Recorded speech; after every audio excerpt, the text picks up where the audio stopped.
When I first met Chuck, it was during a normal clinic visit, which he had been sent to see me about replacing the battery on his defibrillator. While we were reviewing his history and kind of going through all of his records, I had noticed an interesting trend on his high voltage lead. In the last number of months, he had had a significant rise in the impedance, so much so that it had now been measuring out of the range of normal. So we wanted to check the lead first. We wanted to ensure that the lead would be able to deliver the effective energy to reverse a life-threatening heart rhythm if that were to happen to Chuck. We did our defibrillation test and the lead failed. I felt I really owed it to the patient to explore any alternative solutions that I hadn't already thought about.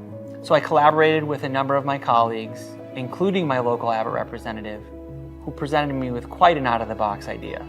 He wanted me to repeat the defibrillation threshold testing on the device. And he explained that with the physiologic shock delivery on the Abbott defibrillator, that high lead impedance that we were concerned about may no longer be a problem, and we could still deliver effective and adequate energy to the tissue.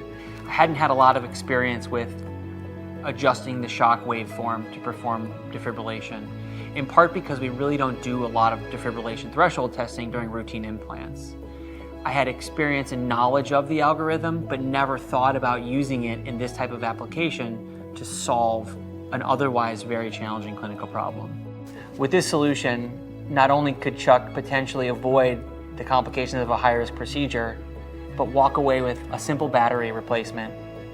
The day of the procedure, do our first layer of surgical closure so that we can do an adequate defibrillation test. I then look across the table to my local rep and I say, okay, you're up. So he goes ahead and programs the physiologic shock. We move forward with the defibrillation test, and it worked. Not only did it work, we had a clean break with wide safety margins. We couldn't have asked for a better result. And the best part is Chuck gets to leave with a simple battery replacement.